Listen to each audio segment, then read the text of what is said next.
মই আগত কেতিয়াও দেখা নাই। আমাৰ এই মিটিংবিলাকত এনেকুৱাও মহিলা আহিছে যি মহিলাই হয়তো গাঁৱৰ পৰা আগতে বাহিৰত অহাই নাছিল।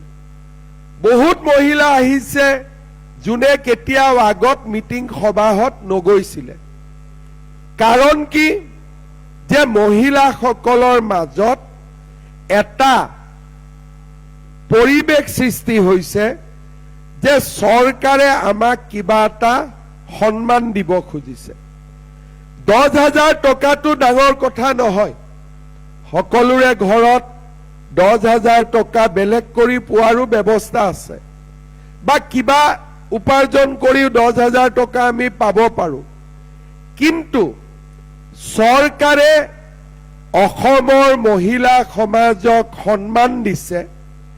আজি আপোনালোকে চাওক, ইয়াতে 36,000 মহিলাই 36 কোটি টকা যোগ কৰিলে পাব। কিন্তু যদি সোধো যে পুৰুষ কেইজনে পাব, এজনেও নাপায়। 100% মহিলা। আগতে কি আছিলে? মহিলাৰ কাৰণে 30%, মহিলাৰ কাৰণে 33%। কিন্তু আমাৰ চৰকাৰে 3খন এনেকুৱা আঁচনি আনিলে য'ত মহিলা 100%। আজি আমাৰ চৰকাৰৰ আৰম্ভণিতে আমি অৰুণোদয় আঁচনি আনিলো। প্ৰত্যেক মাহৰ 10 তাৰিখে মহিলাৰ বেংক একাউণ্টত পইচা যাব। লাখপতি বাইদেউৰ আঁচনি মহিলাই পাব। নিযুত মইনা আঁচনি ছোৱালীয়ে পাব। আগতে কোনো চৰকাৰে কিবা কিবি আঁচনি লৈছিল, মই আঁচনি নাই লোৱা বুলি নকওঁ, কিন্তু মহিলাক সন্মান জনাম, মহিলাক গুৰুত্ব দিম, এই কথা আগত কোনেও চিন্তা কৰা নাছিলে। আজি মহিলাসকল ওলাই অহাটো কিমান প্ৰয়োজনীয় আপোনালোকে অলপ চিন্তা কৰক। আমাৰ সমাজত পুৰুষ কিমান থাকে? 50%। মহিলা কিমান থাকে? 50%। এতিয়া যদি 50%ই অকল ঘৰৰ কাম কৰে, বাহিৰত ওলাই নাহে, বাকী পুৰুষৰ 50%ই কাম কৰিলে সমাজখন আগবাঢ়ি যাব জানো?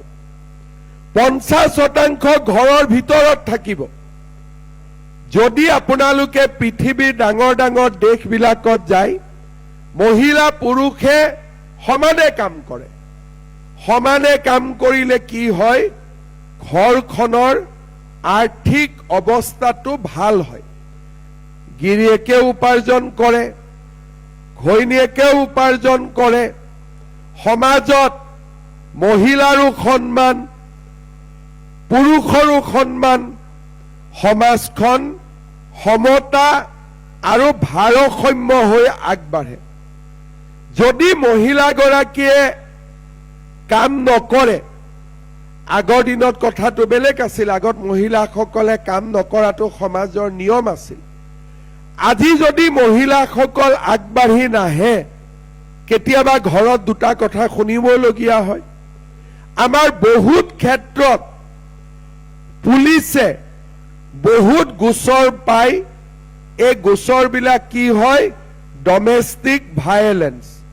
তাৰমানে ঘৰত গিৰিয়েক বা পুৰুষৰ হাতত মহিলা অপমান বা অত্যাচাৰ, এনেকুৱা বহুত কেছ অসমত আগতে পঞ্জীয়ন হৈছিল। যোৱা 5 বছৰত এই ঘটনাবিলাক লাহে লাহে কমি গ'ল। আমাৰ অসমত আটাইতকৈ যোৱা 5 বছৰত যি পৰিৱৰ্তন হৈছে, সেয়া হৈছে মহিলাৰ বিৰুদ্ধে হোৱা অপৰাধৰ সংখ্যা কমিব আৰম্ভ কৰিছে। কাৰণ বহুত, কিন্তু মহিলাসকল যেতিয়া ওলাই আহে, মহিলা সমিতি, আত্মসহায়ক গোট, অংগনবাদী, আশা, জীৱিকা সখী, সমাজত পৰিৱৰ্তন আহিবই। আজি আপোনালোকে চাওক, অৰুণোদয় 1250 টকা পায়। মধ্যবিত্ত মানুহৰ কাৰণে এইটো ইমান ডাঙৰ টকা নহয়, কিন্তু দুখীয়া পৰিয়ালৰ বাবে এইটো এটা বহুত ডাঙৰ টকা। গিৰিয়েকে 8 তাৰিখৰ পৰাই ঘৈণীয়েকক সুধি থাকে যে অৰুণোদয়টো সোমাল নেকি, হয় নে নহয়? তাৰ মানে অৰুণোদয়টো যদি গিৰিয়েকৰ একাউণ্টত সোমালেহেঁতেন, মহিলাগৰাকীকটো নুসুধিলেহেঁতেন। আমি টকাটো গিৰিয়েকৰ একাউণ্টতো দিব পাৰিলোহেঁতেন, কিন্তু আমি টকাটো মহিলাৰ একাউণ্টত কিয় দিলো? যাতে গিৰিয়েকেও মহিলাগৰাকীক সন্মান কৰিবলগীয়া হয়। কাৰণ মই বিচাৰো, যিখন সমাজত মাতৃজাতিৰ সন্মান নাথাকে, মাতৃয়ে কাম কৰিবৰ কাৰণে সমাজে আগবঢ়াই নিদিয়ে, সেই সমাজখন বহুত দূৰ আগবাঢ়িব নোৱাৰে। আজি আপোনালোকে চিন্তা কৰক, 7টা 6টাত ইয়াত আহিছে, ঘৰৰ পৰা 5টাত ওলাইছে। যদি অইন দিনা হ'লহেঁতেন, আপোনালোকে হাজবেণ্ড শুই আছে আৰু আপোনালোক বাছত উঠি গুচি আহিছে, কোনেও সাহসে নকৰিলেহেঁতেন। কিন্তু আজি ৰাতিয়ে কৈছে, মই ৰাতিপুৱাই যাম দেই, তুমি শুই থাকিলে থাকিবা। আৰু গিৰিয়েকজনেও কোৱা নাই, নাযাবি দেই, মই থৈ আহিম। আজি এই উদ্যমিতা আঁচনিয়ে সমাজত এটা পৰিৱৰ্তন আনিছে। আজি দুপৰীয়া ঘৰত ভাত নাই, ছোৱালীয়ে যদি বনাইছে বনাইছে, নহলে ভাতো বনোৱা নাই, কিন্তু গিৰিয়েকৰ খঙো উঠা নাই। ভাল পাইছে যে যি নহওক, মোৰ ঘৈণীজনীক, মোৰ মানুহজনীক চৰকাৰে কিবা এটা দিম বুলি কৈছিল, আজি দিব অন্তত। এই যে পৰিৱেশ এটা নিৰ্মাণ হল, এই পৰিৱেশটোৱে আমি বিচাৰিছিলো। আজি আপোনালোকে 10,000 টকা পাব। আমাৰ উদ্দেশ্য 10,000 টকা দিয়া নহয়, আমাৰ উদ্দেশ্য হল আপোনালোকক লাখপতি বাইদেউ হিচাপে নিৰ্মাণ কৰা। টিয়কত আমাৰ মহিলাসকল আগৰ পৰাই আগবঢ়া, আৰু টিয়ক সমষ্টিত ইতিমধ্যে 1671 গৰাকী বাইদেউ লাখপতি বাইদেউ হ'ব পাৰিছে। তাৰ মানে আমাৰ টিয়কৰ মহিলাসকল ইতিমধ্যে আগবাঢ়ি আছে। চৰকাৰে যদি আমাক অলপ আগুৱাই দিয়ে, আমি বাকী সকলো লাখপতি বাইদেউ হ'ব পাৰিম। আৰু আমাৰ যদি নিজৰ উপাৰ্জন হয়, আটাইতকৈ কাৰ লাভ হ'ব? মোৰ ল'ৰা ছোৱালীক মই পঢ়া শুনা কৰাৰ বাবে আগবঢ়াই দিব পাৰিম। মই আমাৰ ডিচিক কৈছিলো, 16ৰ নামটো মই ল'ব নোৱাৰো, কিন্তু মোক 20 গৰাকী মহিলাৰ নাম দিয়ক টিয়কৰ, যি ইতিমধ্যে লাখপতি বাইদেউ হৈছে। আমাৰ 1 নম্বৰ সোণাৰী গাঁৱৰ জ্যোতি দেউৰী, বেহাইবাৰী মহাজন গাঁৱৰ অনু বৰা, দিছৈ কোচ ব্ৰাহ্মণ গাঁৱৰ ৰূপালী কোচ, 1 নম্বৰ সোণালী গাঁৱৰ ববী সন্দিকৈ, কৈবত্য গাঁৱৰ জ্যোতি দাস, বেহাইবাৰী মহাজন গাঁৱৰ তৰুলতা হাজৰিকা বৰা, বুকৰা মিৰি গাঁৱৰ বনিতা পেগু, চাৰিঙীয়া গাঁৱৰ ৰুণু কোঁৱৰ, ঔৰিয়া গাঁৱৰ পম্পী শইকীয়া, পহুমৰা গাঁৱৰ বিতুমাই দাস, পুৰণি মাটি গাঁৱৰ কিৰণ মণিয়া, বুকৰা মিৰি গাঁৱৰ টুটুমণি দলে পেগু, পহুমাৰা গাঁৱৰ মামণি দত্ত, শৰাইবন্ধা গাঁৱৰ ববী শৰ্মা, মেঘালী বৰা শইকীয়া, ভটামৰা গাঁৱৰ পুষ্পা বৰা, ঔৰিয়া গাঁৱৰ ৰাধামণি শইকীয়া, পুৰণি মাটি গাঁৱৰ পুতুমণি বৰুৱা, ভটামৰা গাঁৱৰ নিৰদা বৰা। এই মহিলাসকলে আজি বছৰত 1.5 লাখ টকাৰ পৰা 3 লাখ টকালৈকে উপাৰ্জন কৰে। যদি এই 1600 মহিলা লাখপতি বাইদেউ হ'ব পাৰিছে, চৰকাৰে সহায় কৰিলে, চৰকাৰে ৰাস্তা দেখুৱালে, বাকী মহিলাসকলো নিশ্চয় লাখপতি বাইদেউ হ'ব পাৰিব। আৰু এই উদ্দেশ্য আগত ৰাখিয়েই আমি মহিলা উদ্যমিতা আঁচনি গ্ৰহণ কৰিছিলোঁ। আজি টিয়কত 36,000 মহিলা, কিন্তু অসমত কিমান মহিলা? 32 লাখ মহিলা। 10,000 কৈ দিলে লাগে 3,200 কোটি টকা। অৰুণোদয় কিমান? 40 লাখ। মাহত লাগে 450 কোটি, বছৰত লাগে 5,500 কোটি। নিযুত মইনা 4 লাখ। আৰু কিমান মহিলা উপকৃত হৈছে আজি? 40 লাখ, 32 লাখ, 4 লাখ, 76 লাখ। 76 লাখ মহিলাক আজি আমি ৰাস্তা দেখুৱাব খুজিছো। আজি আপোনালোকে 10,000 টকা পাব। এই 10,000 টকা আমি কেনেকে ব্যৱহাৰ কৰিম? কাৰণ এই 10,000 টকা ভাল কৰি ব্যৱহাৰ কৰিলে আপোনালোক আৰু আগবাঢ়ি যাব পাৰিব। আমি আজি 10,000 টকা ল'ম, চেকখন পোৱাৰ পিছত বেংকত জমা দিম। এই 10,000 টকাটো আমি কেনেকে খৰচ কৰিম? প্ৰথম, আমাৰ একোটা আত্মসহায়ক গোট আছে, সভানেত্ৰী আছে, সম্পাদিকা আছে। এই গ্ৰুপটোত যদি আমি টকাখিনি জমা দিওঁ, গ্ৰুপৰ একাউণ্টত 1 লাখ টকা হ'ব।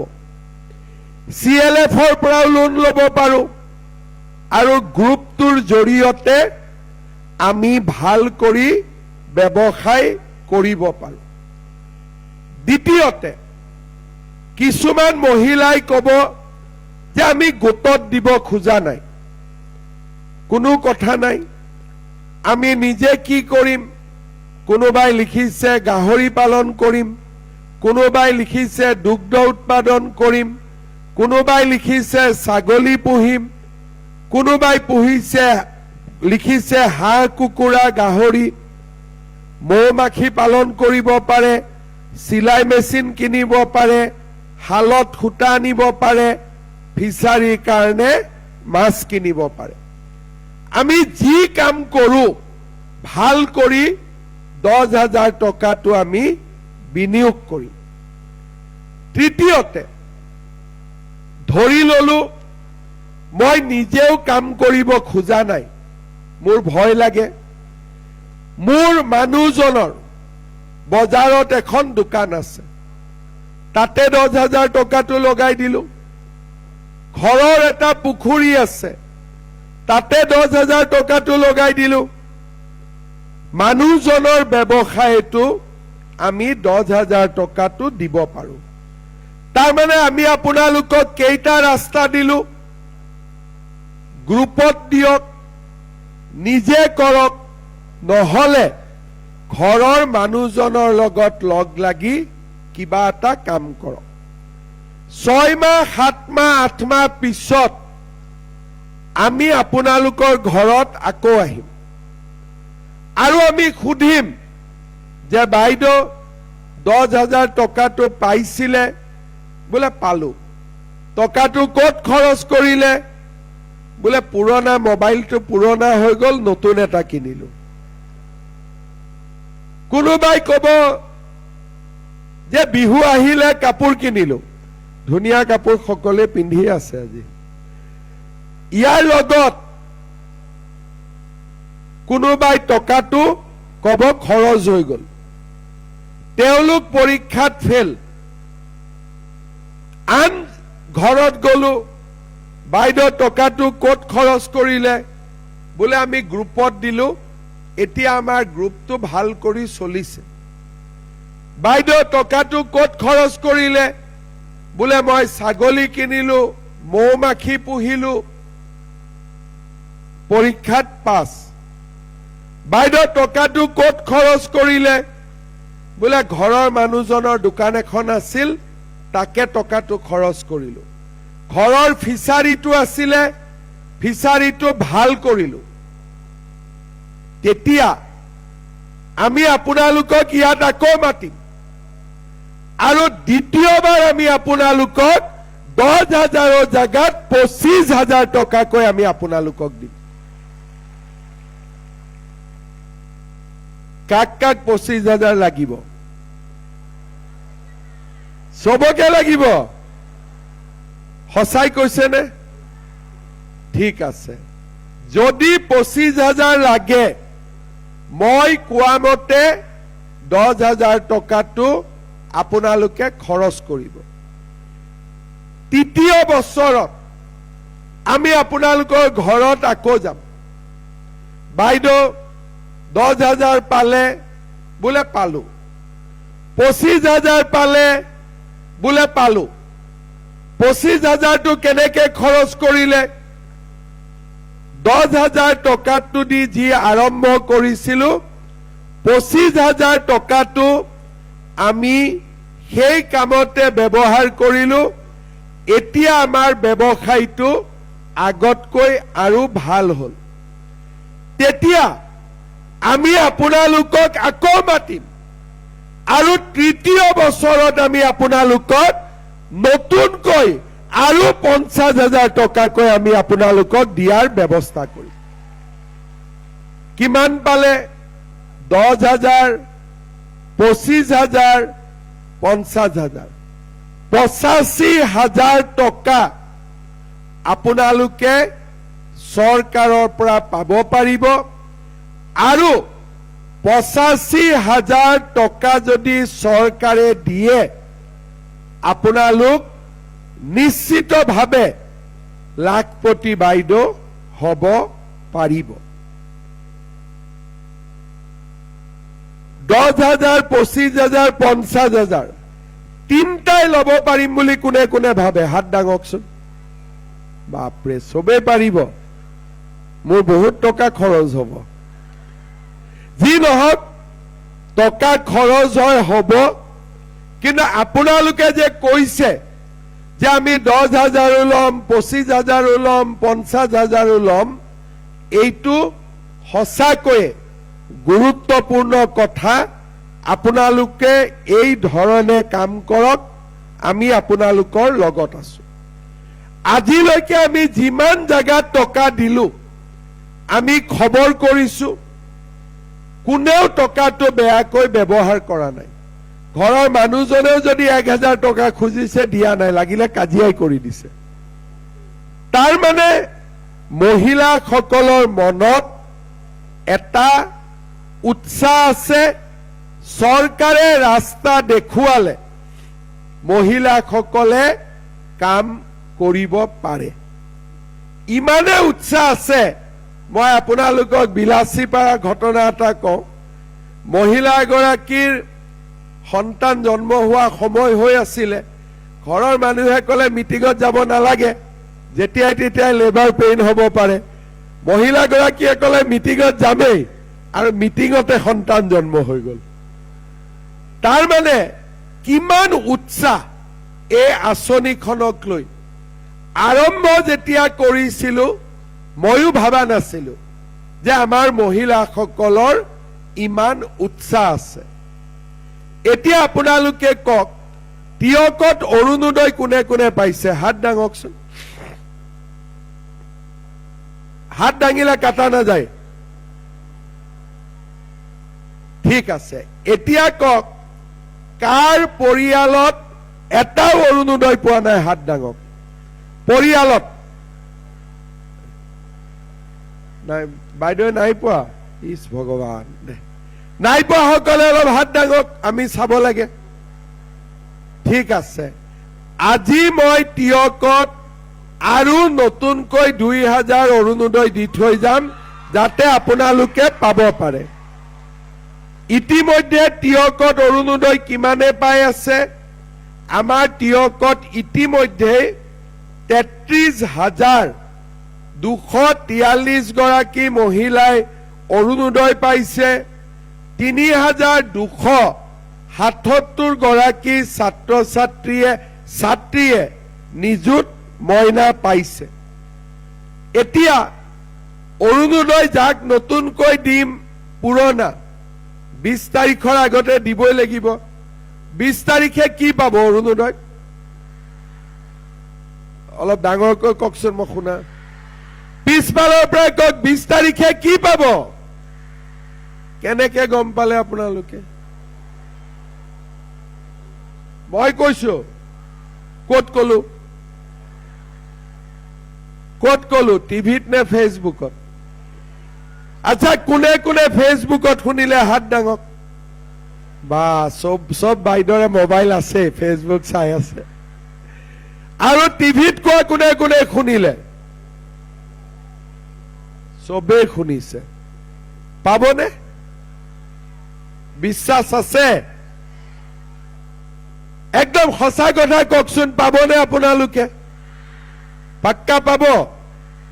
বাপৰে, এতিয়া নিদিলে দেখোন লেঠাই লাগিব। আজি 10,000 পাব, আকৌ 20 তাৰিখে 8,000 লাগিব। বাপৰে, আজি 10, কালি 8, 18। যি নহওক, মই কোৱাটো হয় নহয়? যদি কৈছিলো দিব লাগিব, আৰু মোৰে ভুল হৈ গল কোৱাটো, কিন্তু কৈছিলো যদি দিব লাগিব। এতিয়া আপোনালোকে চাওক, আজি আমাৰ অসমত সকলোৱে অকণমান মনটো স্থিৰ কৰি ভাবিব, আৰু মনৰ পৰা ভাবিব, অসমত বিজেপি চৰকাৰৰ আগত কাৰ চৰকাৰ আছিলে? কংগ্ৰেছৰ চৰকাৰ আছিলে। মোক কোনোবা এগৰাকী মহিলাই কওক, কংগ্ৰেছৰ দিনত কোনে কোনে অৰুণোদয় পাইছিলে? কোনোবা এজনেতো পাইছিলে, যোনে কংগ্ৰেছক আগে পিছে ভোট দি আছে। কোনেও পোৱা নাই। একদম সঁচা কথা কৈছেনে? কোনেও পোৱা নাই। লাখপতি বাইদেউ 10,000 টকা কোনোবাই পাইছিলে নেকি? কোনোবাই বিনামূলীয়াকৈ চাউল পাইছিলে নেকি? কোনোবাই 100 টকাত 1 কেজি দালি, 1 কেজি চেনি, 1 কেজি নিমখ পাইছিলে নেকি? সঁচাই কৈছেনে? কথাটো মনত থাকিবনে আগলৈকে, নে আকৌ পাহৰি যাব? এইটো কথা মনত থাকিবনে নাই যে কংগ্ৰেছৰ দিনত টকা নিদিয়াকৈ চাকৰি নহৈছিলে, কংগ্ৰেছৰ দিনত অৰুণোদয় নাছিলে, কংগ্ৰেছৰ দিনত লাখপতি বাইদেউ নাছিলে, কংগ্ৰেছৰ দিনত বিনামূলীয়া চাউল নাছিলে, কংগ্ৰেছৰ দিনত 100 টকা দালি, চেনি, নিমখ আমি নাপাইছিলো। এই কথাখিনি আগলৈকেও মনত থাকিব নে নাথাকে? নে পাহৰি যাব আকৌ? নাপাহৰে। এতিয়া মোক কওক, দালিটো কিনিছে নে নাই আপোনালোকে 100 টকাত? কোনে কোনে 100 টকাত দালি, নিমখ আৰু চেনি কিনিছে? হাত দাঙকচোন। বাপৰে, চবে কিনি দিলে। দালিটো ভাল নে বেয়া? কিবা কমপ্লেইন আছে নেকি? নিমখটো ভাল নে বেয়া? আৰু চেনিটো ভাল নে বেয়া? কিবা কমপ্লেইন আছে নেকি? ঠিক আছে, চাউল হৈ গল, দালি হৈ গল, নিমখ হৈ গল, তেল হৈ গল, এতিয়া কি লাগিব আৰু? অলপ ডাঙৰ কৰি কওক। মিঠাতেল 1 লিটাৰ নে আধা লিটাৰ? 1 লিটাৰ পাক্কা। দালি, চেনি, নিমখ, তেল, চাউল ঘৰৰ কথা আৰু বেছি চিন্তা কৰিব নালাগে। যদি এইখিনি টকা নোলোৱাকৈ চাউল দালি নিমখ তেল এইটো বিনা পইচা দি দিওঁ কেনেকুৱা হ'ব? কিমান ভাল হ'ব? ভাল হ'ব? আচ্ছা, মই যদি দিম বুলি কওঁ দিব পাৰিম নে নোৱাৰিম? নোৱাৰিম নেকি? মই যদি দিম বুলি কওঁ বিশ্বাস আছে নে নাই? পাক্কা আছে? তেতিয়াহ'লে ভোটটো কংগ্ৰেছক দিব নে বিজেপিক দিব? কাক দিব ভোটটো? পাক্কা দিব? ঠিক আছে, ময়ো আপোনালোকক কৈ গলো এইবাৰ বিজেপিৰ চৰকাৰ আহিলে দালি নিমখ তেল চেনি বিনা পইচাত পাই যাব। হ'ব? এতিয়া 100 টকা দি আছে, তেতিয়া বিনা পইচাতে পাই যাব। শ্ৰদ্ধাৰ ৰাইজ, এই যে অসমত পৰিৱেশ, আগতে ল'ৰা ছোৱালীয়ে নপঢ়ে, মাকে কয় পঢ়, ল'ৰাই কয় পঢ়িলে চাকৰি পাম জানো? আজি অসমত 1,60,000 ল'ৰা ছোৱালীয়ে 1 টকাও ঘোষ নিদিয়াকৈ চৰকাৰী চাকৰি পাইছে। 1 টকাও কোনেও ঘোষ দিবলগীয়া হোৱা নাই। এতিয়া ল'ৰা ছোৱালীয়ে ৰাতিপুৱাই উঠি ফিল্ডত দৌৰিব যায়। কিয় দৌৰিব যায়? যে পুলিচত চাকৰি ওলাব, পুলিচত চাকৰি পাম। আগতে ল'ৰা ছোৱালী 9টা বজালৈকে বিচনাৰ পৰাই নুঠিছিলে। মাকে কৈ থাকে উঠ উঠ, ল'ৰা ছোৱালী নুঠে। কিয়? আশা নাছিলেই। এতিয়া মই য'তেই ল'ৰা ছোৱালী লগ পাওঁ মোক কয় মামা কমাণ্ডো পোষ্ট কেতিয়া ওলাব, এডিআৰই কেতিয়া খুলিব? এই যে অসমত পৰিৱেশ এটা সলনি হ'ল, এই পৰিৱেশ সলনি হোৱাৰ কাৰণে আমাৰ অসমখন দিনক দিনে আগবাঢ়ি গ'ল। আজি আমি সকলো কাম কৰিব পৰা হলো। কংগ্ৰেছৰ দিনত এনেকুৱা আছিলে যে আঁচনি মানে ধুতি লুঙি সূতা কম্বল আঁঠুৱা। কিবা যদি বেছিও বিচাৰো ক'বা টকাটো নাই। কংগ্ৰেছৰ দিনত কি আঁচনি হ'ব? ধুতি লুঙি সূতা আঁঠুৱা কম্বল, তাতকৈ আগবাঢ়িবই নোৱাৰিলে। বিজেপিৰ দিনত বিনা পইচাত চাকৰি, অৰুণোদয়, লাখপতি বাইদেউ, কৃষক সন্মান, 5 লাখ টকালৈকে বিনামূলীয়াকৈ চিকিৎসা, বিনামূলীয়া চাউল, 100 টকাত দালি নিমখ তেল, ল'ৰা ছোৱালীৰ পঢ়াৰ খৰচ, এডমিশ্যন ফিজ নালাগে, ছোৱালীয়ে পঢ়িব মাহত টকা পায়, ফেব্ৰুৱাৰীৰ পৰা ল'ৰাইও মাহত পঢ়িবৰ কাৰণে টকা পাব। আমাৰ অসমত এতিয়া বন্দুকৰ শব্দ নাই, বোমা বিস্ফোৰণৰ ভয় নাই। এতিয়া অসমত বোমা বিস্ফোৰণ, গ্ৰেনেড আন্দোলন নাই। অসমত এতিয়া আছে বিকাশ আৰু উন্নতি। আজি কোনো মাকে ল'ৰা ছোৱালী বিহু চাব গ'লে ঘূৰি কেইটাত আহিব চিন্তা কৰিব নালাগে। আজি আমাৰ অসমত বজাৰ কৰিব গ'লে বজাৰত বোম ফুটিব নোৱাৰে। 26 জানুৱাৰীত বোমা বিস্ফোৰণ নহয়, 15 আগষ্টত বোমা বিস্ফোৰণ নহয়। আজি আমাৰ অসমত ঝুমুৰ হয়, বিহু হয়, বাগৰুম্বা হয়। আজি আমাৰ অসমলৈ পৰিৱৰ্তন আহিছে। এই পৰিৱৰ্তনে আমাৰ জাতিটোক আগুৱাই লৈ গৈ আছে। আজি 15,000 ছোৱালীয়ে একেলগে বিহু নাচিব, বাগৰুম্বা নাচিব।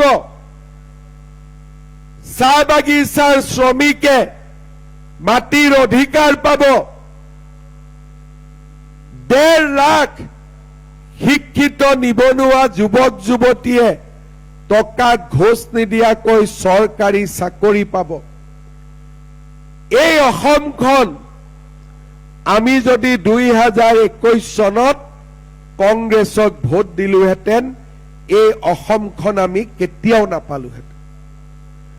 তেতিয়াহ'লে আজি আমি ইয়াত আহিলোহেঁতেন সূতা ল'বৰ কাৰণে, কম্বল ল'বৰ কাৰণে। আমি ইয়াত লাখপতি বাইদেউ হ'বৰ কাৰণে ইয়াত নাহিলোহেঁতেন। আই মাতৃসকল, চৰকাৰে আজি দৰিদ্ৰ আৰু মধ্যবিত্ত লোকৰ লগত থিয় হৈছে। আজি কংগ্ৰেছে যিখন অসমৰ কল্পনা কৰিছিলে, সেই অসমখনতকৈ আজি আমি বহুত মাইল আগুৱাই গলো। আজি আমাৰ অসম বিকশিত অসম, আজি আমাৰ অসম শান্তিৰ অসম, আজি আমাৰ অসম আধুনিক অসম, আজি আমাৰ অসম অটল অবিচল অগ্ৰগামী অসম। আৰু তাৰ কাৰণেই আজি আমি ইয়াত 37,000 মহিলা, গোটেই অসমত 32 লাখ মহিলাই একেলগে গোট খাই নাৰী সবলীকৰণৰ দিশত আগবঢ়াৰ সংকল্প লৈছে। মই আপোনালোক আটাইকে আকৌ এবাৰ অভিনন্দন জনাইছো, শুভেচ্ছা জনাইছো। ভাল কৰি এই 10,000 টকা খৰচ কৰক, যাতে আগলৈ গৈ চৰকাৰৰ পৰা 25,000, 50,000 টকা লাভ কৰি আমি আমাৰ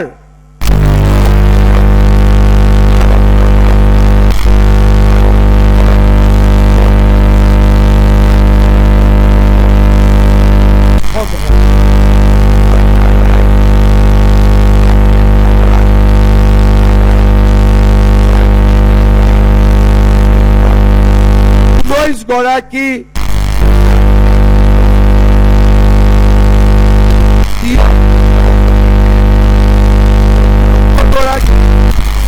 আৰু বাকী গাঁৱত 34,916টা। আজি আমাৰ মিটিং 2টা বাজিলে, 4টা বজাৰ পৰা সন্ধিয়া হ'ব। ঘৰত গৈ চাকি পদূলি জ্বলাব লাগিব। আমি সোনকালে আপোনালোকক টকাখিনি বিতৰণ কৰি দিম। আমি ইয়াত 27টা কাউণ্টাৰ বনাইছো। ভিঅ বাইদেউসকল আমাৰ প্ৰথম শাৰীতে বহি আছে। মিটিং শেষ হোৱাৰ লগে লগে ভিঅ বাইদেউসকলে কাউণ্টাৰৰ পৰা চেকখিনি লৈ আহিব আৰু গ্ৰুপৰ সভানেত্ৰীসকলৰ হাতত 10খন চেক বা 12খন চেক দি দিব আৰু গ্ৰুপৰ সভানেত্ৰীয়ে এতিয়াই আপোনালোকক চেকখিনি বিতৰণ কৰি দিব। মই আমাৰ ভিঅ বাইদেউসকলক চেকখিনি লৈ গ্ৰুপৰ সভানেত্ৰীসকলক মাতি আনি চেকখিনি গতাই দিবৰ কাৰণে অনুৰোধ কৰিম আৰু বাকী মহিলাসকল মঞ্চতে বহি থাকিব। আপোনালোকে নিজে নিজে চেক কেইখন পাই যাব। মই বেছি দীঘলীয়াকৈ নকওঁ, পুনৰ এবাৰ আপোনালোক সকলোকে ধন্যবাদ জনালো, শুভেচ্ছা জনালো। মোৰ লগত সকলোৱে একেলগে ক'ব, ভাৰত মাতা কি, ভাৰত মাতা কি।